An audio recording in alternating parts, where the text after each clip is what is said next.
हमारे साथ NDTV India पे इस वक्त जुड़ गई हैं भारतीय जनता पार्टी की राष्ट्रीय महासचिव स्मृति ईरानी जी। स्मृति जी, राहुल गांधी धरने पर बैठे 7 घंटे के बाद आखिरकार साहिल लोचाब, जिनके ऊपर पेलेट गन से हमला हुआ था, ये उनका एलिगेशन है, एफआईआर हो गई है।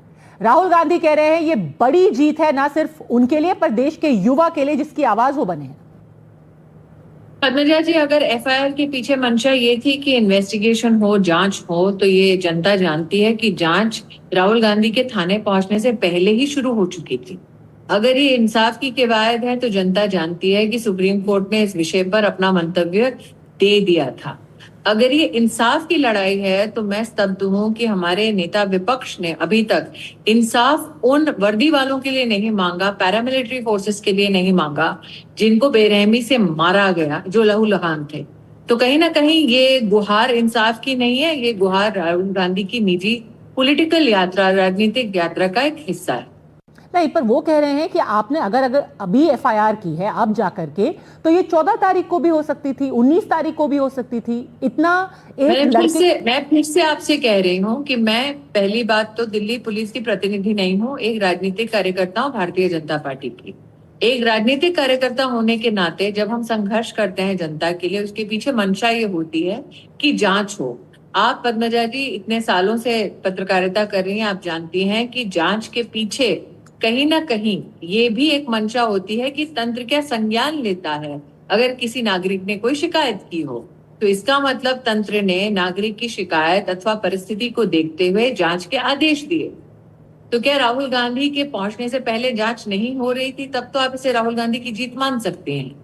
क्या सरकार ने संज्ञान नहीं दिया था? तब आप राहुल गांधी की जीत मान सकते हैं। क्या सुप्रीम कोर्ट ने दरकिनार कर दिया था इस गुहार को? तब आप इसे राहुल गांधी की जीत मान सकते हैं। लेकिन अगर इन सभी विषयों पर राहुल गांधी तटस्थ नहीं रह सके, उससे पहले ही सरकार ने तंत्रीय संज्ञान लेकर अगर जांच शुरू कर दी थी, तो क्या आज राहुल गांधी वहां पर सिर्फ अपनी निजी जीत को हस्ताक्षरित करने के लिए पहुंचे थे? ये प्रश्न उठता है। राहुल गांधी कह रहे हैं कि अब छात्र, खासतौर पर जेनजी उनके साथ है और अब छात्रों की गूंज गुजरात से, उत्तराखंड से होते हुए महाराष्ट्र पहुंचने वाली है। क्या ये सरकार की चिंता का विषय नहीं? उल्लेख किया है, आपने छात्रों की गूंज का उल्लेख किया, तो आपके अंग्रेजी चैनल में आप ही ने स्वीकार किया है कि मेरी तरह आपने भी इंटरनेट पर वो बातें सुनी है जहां पर पुणे में, जहां पर ये गूंज सुनने जा रहे हैं, सुनाने जा रहे हैं, कांग्रेस पार्टी के शायद कोई समर्थक हैं या कौन है, लेकिन वो पैसे देकर लोगों को आमंत्रित कर रहे हैं कि राहुल गांधी के इस इवेंट से वो जुड़े। अब जब पैसे देकर लोगों को राहुल गांधी से जुड़ने का निवेदन करना पड़ता है, तो ये कितना राहुल गांधी की काबिलियत को दर्शाता है और कितना कांग्रेस की मजबूरी, इस पर निष्कर्ष आप स्वयं लगा सकते हैं। लेकिन प्रश्न उठता है कि क्या वो झारखंड के मुख्यमंत्री के घर के सामने धरना देने बैठे थे? प्रश्न उठता है कि अब राहुल गांधी केरल के मुख्यमंत्री के घर के बाहर धरना देने बैठे थे? तो अगर वो छात्रों की बात करते हैं, तो मैं शिक्षा मंत्री रह चुकी हूँ उस देश की जब हम नई शिक्षा नीति बना रहे थे। एक बार भी राहुल गांधी ने संपर्क कर, जबकि मैंने पत्राचार उनके साथ किया था, उन्होंने एक बार भी अपना योगदान नहीं दिया कि शिक्षा नीति, शिक्षा के तंत्र को बदलने में उनकी क्या सोच है, नीति के माध्यम से क्या परिवर्तन ला सकते हैं। जब पिछले संसद के सत्र में एक बिल पारित होना था शिक्षा की पूरी कल्पना के सुधार के दृष्टिकोण से, तब भी राहुल गांधी ने अपनी ओर से कोई भी ठोस योगदान नहीं किया था। तो अगर आप उस अनुभव की दृष्टि से देखें, तो क्या जब प्रोडक्टिव कंट्रीब्यूशन की बात आती है, राहुल जी ने क्या कभी भी, चाहे वो संसद के मार्ग से हो या फिर संवाद और संपर्क के मार्ग से हो, क्या प्रोडक्टिव कोई स्ट्रक्चर या फ्रेमवर्क प्रस्तुत किया है? एक बात और मैं इसमें पद्मजा जी जोड़ना चाहती हूँ, मैं अमेठी से सांसद रहने का सौभाग्य प्राप्त कर चुकी हूँ, राहुल जी भी उसी क्षेत्र से सांसद थे। जब मेरे पास ये दायित्व आया, तब वो क्षेत्र जहां पर कांग्रेस के न सिर्फ राष्ट्रीय अध्यक्ष एक चुने हुए प्रतिनिधि थे, बल्कि वहां से देश के 2 प्रधानमंत्री चुनकर आए, उस क्षेत्र में स्कूल में बच्चे जमीन पर पढ़ते थे। वहां पर टेबल कुर्सी लगाने की व्यवस्था तब आई जब हमारी सरकार प्रदेश में भी बनी और केंद्र में भी बनी। उस अमेठी में जमीन सरकार की ली गई, ये कहते हुए गांधी परिवार द्वारा कि वहां मेडिकल कॉलेज बनाया जाएगा, लेकिन राहुल गांधी जी, सोनिया जी की अध्यक्षता में वहां पर प्राइवेट व्यवस्था की गई, वहां पर उनके लिए गेस्ट हाउस तक बनाया गया। आज उस क्षेत्र में मेडिकल कॉलेज अगर बना है तो नरेंद्र मोदी सरकार ने बनाया है। वो सरकारी जमीन आज भी गांधी खानदान के ट्रस्ट के कब्जे में है।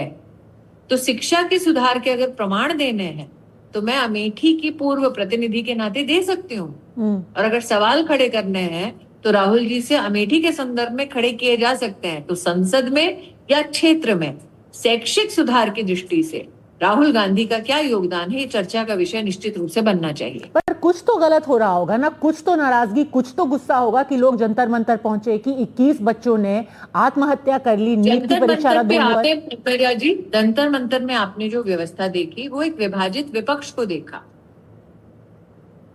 जंतर मंतर पर क्योंकि मनीष सिसोदिया थे, अरविंद केजरीवाल थे, इसलिए वहां राहुल गांधी नहीं पहुंचे। तो अगर उनका विभाजित विपक्ष नहीं था, अगर वो छात्र किसी एक राजनीतिक दल के प्रतिनिधि के रूप में पहले से कार्यरत नहीं थे, तो राहुल जी को क्या परहेज था वहां जाने से?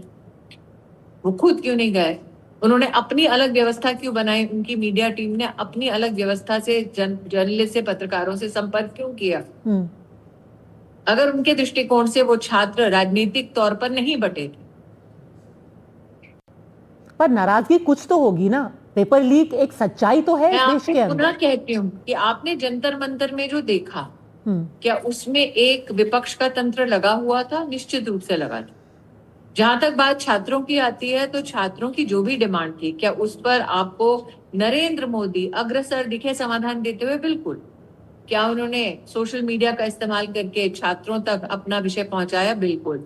क्या उन्होंने स्पेशल टास्क फोर्स बनाया? बिल्कुल। क्या उन्होंने संसद में बिल पारित किया? बिल्कुल। और जो टास्क फोर्स बनाई पद्मजा जी, उसमें भी हर वर्ग, हर विशेषज्ञ का योगदान हो, उस दृष्टि से नरेंद्र मोदी जी ने उनको भी सम्मिलित किया जिन्होंने 2014 में कांग्रेस की टिकट से नरेंद्र मोदी के खिलाफ चुनाव लड़ा था। तो नरेंद्र मोदी ने जो प्रस्तावना की या समाधान दिया, उसमें उन्होंने राजनीतिक भेदभाव भी नहीं किया। प्रश्न ये उठता है, विपक्ष नेता ने क्या ऐसा रूप अपनाते हुए प्रोडक्टिव कोई कंट्रीब्यूशन किया? जो कि कहा तो ये भी मेरा ये मानना है आज का प्रसंग आपको इसलिए देखने को मिला क्योंकि कांग्रेस पार्टी वंदे मातरम वाले विषय पर घिरती हुई नजर आ रही थी पूरे देश में। देश में एक आक्रोश था कांग्रेस पार्टी के खिलाफ और विशेषतः गांधी परिवार के खिलाफ। और बार बार ये आप जिसका जिक्र कर रही हैं वंदे मातरम का, ये नड्डा जी ने भी बोला, क्योंकि कांग्रेस तो पलट कर ये कह रही है ना कि आप एक इमोशनल इशू बार बार उठा रहे हैं, क्योंकि आपको समझ में आ रहा है कि इसका मतलब कांग्रेस पार्टी ये स्वीकार करती है कि इशू है और ये इशू हमने नहीं बनाया। इसका मतलब कांग्रेस पार्टी अंतगतवा स्वीकार करती है कि इशू बना, वरना अगर इशू नहीं होता तो कांग्रेस पार्टी आपको ये बयान देती नहीं। तो इशू क्यों बना? हमने बनाया क्या? हाँ, वो कह रहे हैं आपने बनाया कि 1937 के गड़े मुर्दे आप आज उखाड़ रहे हैं। नहीं, एक सेकेंड, मुर्दा है क्या? आप वंदे मातरम को गड़ा मुर्दा कहती हैं? मतलब एक ऐसा विषय, शब्द वापिस कीजिए। नहीं, ऐसा विषय क्या राष्ट्रीय गीत नहीं है क्या वंदे मातरम? पर एक तो आप कांग्रेस से प्रेरित होकर भाषा की मर्यादा ना खोएं, लेकिन गड़े मुर्दे का मतलब क्या है? क्या सोनिया गांधी को बीजेपी ने कहा था वंदे मातरम का अपमान करने के लिए? स्वेच्छा से उन्होंने वंदे मातरम का अपमान किया। और किन छंदों को बोलने से इनकार किया? वो छंद जो कहते हैं कि हम माँ भारती की आराधना करते हैं, माँ जगदम्बा की तरह, माँ लक्ष्मी की तरह, माँ सरस्वती की तरह। तो अगर सोनिया गांधी जी को और गांधी परिवार को जगदम्बा जी से, माँ लक्ष्मी से, माँ सरस्वती से इतना द्वेष है, तो फिर गोत्र क्यों बताते हैं अपना? मंदिर क्यों जाते हैं फिर? क्योंकि हिंदू धर्म के हर मंदिर में आपको जगदम्बा की आरती, आराधना, मूर्ति दिख जाएगी। और रही बात कांग्रेस पार्टी की ये कहने की कि हम 1937 में नेहरू जी जो बोलकर गए उसको स्वीकार करते हैं। नेहरू जी ने 1937 में जिन्ना की डिमांड को स्वीकार किया। क्या कांग्रेस पार्टी आज अपने राष्ट्रीय कार्यालय में ये कहना चाहती है कि जिन्ना का फरमान कांग्रेस के राष्ट्रीय कार्यालय में चलेगा? और जहां तक गड़े मुर्दे उखाड़ने की बात आप करती हैं, तो जिन्ना ने क्या बोला था नेहरू से कि वंदे मातरम को आप संक्षिप्त कर दीजिए क्योंकि मुझे रास नहीं आता, और ये भी कहा था कि मुझे गौ हत्या करने की आप अनुमति दीजिए। तो नेहरू जी का पत्राचार है जिन्ना के साथ, जिसमें वो जिन्ना की गौ हत्या की इस मांग को स्वीकार करते हैं। कांग्रेस में दम है कि अपने राष्ट्रीय कार्यालय में आज गौ हत्या को वो स्वीकार करते हैं, ये घोषणा कर दें नेहरू जी के समर्थन में? और ये पहली बार नहीं कि सोनिया जी ने वंदे मातरम का अपमान किया है। जब यूपीए की सरकार थी, 100 वर्ष पूरे हो रहे थे वंदे मातरम को, सेवा दल के एक कार्यक्रम में नहीं गई थी सोनिया गांधी सार्वजनिक घोषणा के बाद। तो वंदे मातरम से उनका जो बैर है वो क्यों है, मेरी समझ के बाहर है, क्योंकि वंदे मातरम बीजेपी की तो वंदे मातरम नहीं है। क्योंकि आप बार बार नेहरू जी का जिक्र करती हैं, सोनिया गांधी, गांधी परिवार का करती हैं, पर रविंद्रनाथ ठाकुर की भी तो सहमति थी, सुभाष चंद्र बोस की भी तो सहमति थी, सरदार वल्लभ भाई पटेल की भी तो सहमति थी। नहीं, बिल्कुल गलत। 1923 में काकीनाडा का सेशन हुआ था पद्मजा जी, उसमें कांग्रेस की अध्यक्षता कर रहे थे मौलाना जौहर। उस वक्त जिन्ना ने कहा कि आप पूरा वंदे मातरम नहीं गा सकते। महाराष्ट्र के एक क्लासिकल हिंदुस्तानी गायक ने उठकर विरोध किया, तब सरदार पटेल उस सेशन में उपस्थित थे। उन्होंने कहा पूरा का पूरा वंदे मातरम हम गाएंगे, क्योंकि ये तंत्र, ये व्यवस्था किसी एक धर्म विशेष की व्यवस्था नहीं है, ये एक राष्ट्रीय मंच है। प्रश्न उठता है कि महाराष्ट्र के एक साधारण गायक की इतनी हिम्मत थी कि उसने जिन्ना को चुनौती दे दी, फिर नेहरू जी ने घुटने क्यों टेके? और अगर नेहरू जी का कथन देश की पार्लियामेंट से बड़ा हो गया, तो नेहरू जी ने तो जिन्ना को यह भी कह दिया था कि आप गौ की हत्या कर दीजिए, स्वीकार है कांग्रेस पार्टी को। तो क्या कांग्रेस पार्टी उसी वर्किंग कमेटी का यही कथन स्वीकार करेगी आज? हिम्मत है तो बोल दे अपने राष्ट्रीय कार्यालय से आज। जीबी पंत को नेहरू जी ने चिट्ठी लिखकर कहा था कि उन्होंने जिन्ना की गौ हत्या की इस मांग को स्वीकार किया है। क्या कांग्रेस पार्टी से झुटला सकती है? नहीं झुटला सकती। और राहुल गांधी जो अपने आप को कहते हैं वो प्लूरलिस्ट हैं, सेक्युलर हैं, तो जब सोनिया गांधी मां जगदम्बा का वहां पर अपमान कर रही थी, हम क्या कहते हैं वंदे मातरम के उन छंदों में कि तू ही विद्या, तू ही धर्म, तो मां भारती हमारे लिए विद्या का स्तोत्र है। उससे क्या आपत्ति है सोनिया जी को? एक धर्म विशेष को पहले दो स्टैंजास से कोई दिक्कत नहीं है।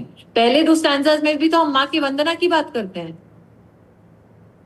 लेकिन बाकी के छंद जिसमें भगवती का उल्लेख है, लक्ष्मी का उल्लेख है, सरस्वती का उल्लेख है, उसको रोकना है। ये हमने नहीं किया, ये सोनिया जी ने किया है, और राहुल जी वहां खड़े थे। तो अगर सोनिया जी को हिंदू धर्म का सम्मान नहीं करना था तो अपमान तो ना करती। क्योंकि स्मृति जी, जो आप ये जिसका उल्लेख कर रही है ना, कांग्रेस का एक इसको ऑब्जेक्शन ये हो जाता है, वो कहते हैं कि बार बार किसी की देशभक्ति का एक एग्जाम लेने की कोशिश करती है भारतीय जनता पार्टी। कभी कहती है जय श्री राम बोलो, कभी कहती है वंदे मातरम ये गाओ। गलत है। जय श्री राम हमने नहीं बोला कि बोलो, बिल्कुल नहीं। हमने कोई एग्जाम नहीं लिया। अपमान आपने किया, हमने तो प्रश्न उठाए। आप ये कहते हैं कि इस लोकतंत्र में हमें प्रश्न उठाने की आजादी नहीं है। हम कहाँ लेने गए थे सोनिया गांधी का टेस्ट? बिल्कुल नहीं लेने गए थे। हमने कहा था क्या वंदे मातरम का अपमान करो, रोको? और फिर अगर कांग्रेस पार्टी का दमखम से ऐसे वंदे मातरम का विरोध था तो सड़क पे आकर बोले ना, बोले अपने यहाँ से, राष्ट्रीय कार्यालय से। क्योंकि पद्मजा जी, शुरू ही वो माता की वंदना से होता है। तो धर्म के आधार पर अगर आप कहते हैं कि कांग्रेस पार्टी को ऐसा लगता है कि इसका विरोध होना चाहिए या इसका विरोध है, तो उनको याद करना पड़ेगा कि जो जिन्ना के पथ पे चलना चाहते थे वो तो पाकिस्तान चले गए। जो हिंदुस्तान में बचे उन्हें पता था वंदे मातरम की महिमा क्या है। 1950 में देश की कॉन्स्टिट्यूएंट असेंबली में राजेंद्र प्रसाद बोले कि वंदे मातरम का उतना ही सम्मान होना चाहिए जितना जन गण मन का। क्या सोनिया गांधी आज राजेंद्र प्रसाद के उस कथन का समर्थन नहीं करती क्या?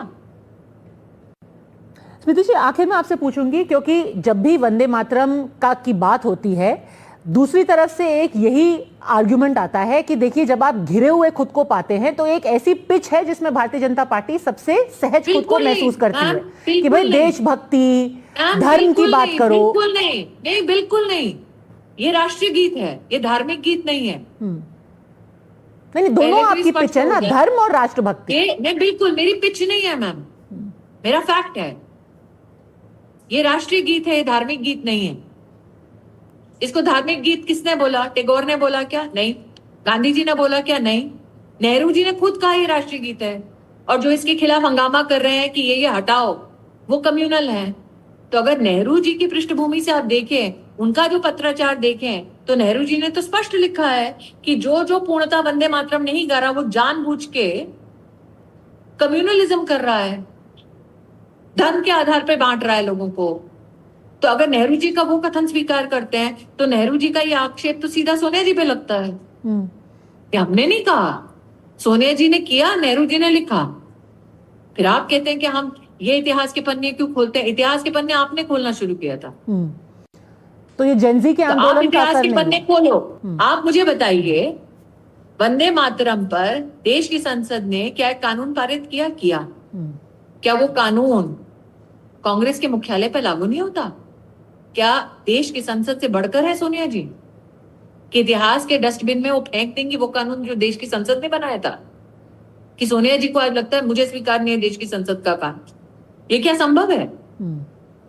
वंदे मातरम कोई धार्मिक गीत नहीं है, राष्ट्रीय गीत है। और वंदे मातरम ना बीजेपी का गीत है, ना कांग्रेस पार्टी का गीत है, ना वो आरएसएस का गीत है। इस देश को आजादी दिलाने के लिए जिन लोगों ने संघर्ष किया, ये उनका जय घोष है, ये उनका गीत है।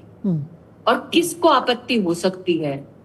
जिन्होंने स्वतंत्रता संग्राम में अपनी आहुति दी, उनका जय घोष करने से किसको आपत्ति हो सकती है? मां भारती का जय घोष करने के लिए किसको आपत्ति हो सकती है? अगर मैं कहती हूँ वंदे मातरम के माध्यम से कि तू ही विद्या, तू ही धर्म, अगर मेरा धर्म मेरा देश है, तो इसमें सोनिया जी को आपत्ति कैसे हो सकती है? तो ये किसी एक उस गाने में कहीं नहीं लिखा समुदाय विशेष को कटघरे में खड़ी करने की कोशिश तो नहीं है। नहीं, उस गाने में कहीं नहीं लिखा कि मेरा धर्म, जो गा रहा है वो ये कहे कि मेरा धर्म हिंदू है। उस वंदे मातरम के पूरे छंद में ये लिखा है कि मेरा देश मेरा धर्म है। आप कैसे स्वीकार नहीं कर सकते उसको? क्या आपत्ति हो सकती है आपको उससे? क्योंकि शर्मिला टैगोर जी ने भी बोला है, और ये सिर्फ कोई अब राजनीतिक मामला नहीं रह गया। उन्होंने क्या बोला? उन्होंने कहा कि एक समुदाय को, उन्होंने कहा कि हिंदू के साथ आराम से कोई रह नहीं सकता। उन्होंने यही कहा ना। शर्मिला जी का ये वक्तव्य है कि भाई जो मानते हैं हिंदू धर्म को, उनके साथ रहना, वो सब गाना मुश्किल है, ये शर्मिला जी ने कहा ना। तो आप मुझे कहती हैं कि कांग्रेस जो एक राजनीतिक दल है, उसके मुख्यालय में हिंदू धर्म का अपमान स्वीकार है, तो फिर गोत्र क्यों बताते हैं अपना चुनाव में? मंदिर क्यों जाते हैं फिर? और फिर अगर धर्म का अपमान करना है, हिंदुओं को अपमान करना है, तो आप किसको संदेश दे रहे हो? क्योंकि मैं पुनः कहती हूँ, जिनको हिंदू धर्म का अपमान करके देश बांटना था, वो जिन्ना के साथ पाकिस्तान चले गए।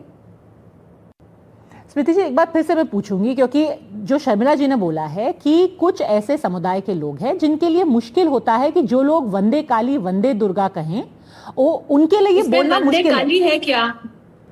उसमें वंदे काली है क्या? वंदे मातरम में एक जगह भी वंदे काली है क्या? नहीं, दुर्गा जी के लिए बताइए। हाँ, अरे भाई, नहीं, उसमें दुर्गा की वंदना नहीं कहा है कि हम माँ को उस स्वरूप में देखते हैं, ये वर्णन। उसमें वंदे काली कहाँ है? वंदना की बात नहीं कही गई। हम हमारी, हाँ वही तो कह रहे हैं, हमने दुर्गा माता जी की जय नहीं है वंदे मातरम में। हमने कहा हम माँ भारती को किस स्वरूप में देखते हैं। और मुझे बताइए, 1923 में कांग्रेस का अध्यक्ष अगर मुस्लिम समुदाय से था और उस अध्यक्ष को कोई आपत्ति नहीं थी, मौलाना अबुल कलाम आजाद को कोई आपत्ति नहीं थी, आप कह रहे हैं कि वो इस्लाम धर्म के मानने वाले नहीं थे? डॉक्टर कलाम को आपत्ति नहीं थी, सिर्फ कांग्रेस के वोट बैंक को आपत्ति है। और ये कैसा वोट बैंक है जी, जो कहता है अपने देश को धर्म ना मानो? तो ये जेनजी के आंदोलन से ध्यान बांटने की कोशिश नहीं है? पद्मजा जी, जहां तक बात जेनजी की है, तो इस राष्ट्रगीत और हमारे नेशनल एंथम को, राष्ट्र ध्वज को जो समर्पित लोग हैं इस वक्त हमारी बॉर्डर पर, हमारे देश की कहीं ना कहीं वो रक्षा कर रहे हैं, क्या उनमें जेनजी नहीं है? जो पुलिस फोर्स में है, क्या उनमें जेनजी नहीं है? आप कहती हैं जेनजी बस वही है जो आके देश को गाली दे, आर्मी को गाली दे, पुलिस वालों को पीटे। और आप मुझे कहना चाहती हैं जिस देश में धर्म, जाति के आधार पर, क्षेत्र के आधार पर लोगों को तोड़ने की बात करते हैं, अब हम आयु के आधार पर भी लोगों को बांटने का काम करेंगे? आप और मैं 20 साल के नहीं हैं, तो क्या इस देश में नागरिक के नाते हमारी अहमियत नहीं है? आप और मैं हमारे देश को गाली नहीं देते, तो क्या हमारी अहमियत नहीं है? आप और मैं देश के जो जवान हैं उनका सम्मान करते हैं, तो हमारी अहमियत नहीं होगी? तो अब आयु को लेकर, और कौन कहता है कि वो जेनजी हैं? राहुल जी 3 साल बाद वो खुद सीनियर सिटीजन बनने वाले हैं। क्योंकि जेनजी अब का हम देश की व्यवस्थाओं में उम्र देखकर देखेंगे। नहीं, पर मुद्दा तो है ही ना। आखिर में यही पूछ रही थी, क्योंकि जब ये पूरा वही कह रही हूँ, पार्टी का मुद्दा- पुनर्गठन हुआ है, मैं पार्टी कह रही हूँ, स्ट्रक्चर का, मुद्दा- लोग कह रहे हैं कि युवा ऐसे सबसे शक्ति, अगर आप अध्यक्ष देखें तो सबसे युवा अध्यक्ष तो हमारा है, बीजेपी का। पर ये पूरा रीशफल इतनी इसलिए बड़ी है। हुआ है क्योंकि और जेनजी देखिए नहीं को पद्मजा जी, मैं आउटरीच आपको की बताऊं, जरूरत है। आप ही के कार्यक्रम में चर्चा होती थी जब लोग कहते थे कि खड़गे जी के पास अधिकार नहीं है, गांधी परिवार आज भी पीछे से कांग्रेस पार्टी चलाती है। ये जो सोनिया जी ने किया है वंदे मातरम में, उसमें स्पष्ट दिख गया है कंट्रोल किसके हाथ में है। ठीक है स्मृति ईरानी जी, आपका बहुत बहुत आपको मुबारकबाद, वापस आप संगठन में आई हैं और आपको वापस मैं पहले से ही संगठन में थी पद्मजा जी, पद आपने मिला है। बंगाल के चुनाव में भी मुझे देख, मैं पहले भी पद पे आसीन रह चुकी हूँ अपने संगठन की सेवा में, लेकिन आपकी शुभकामनाओं के लिए धन्यवाद। बहुत बहुत धन्यवाद।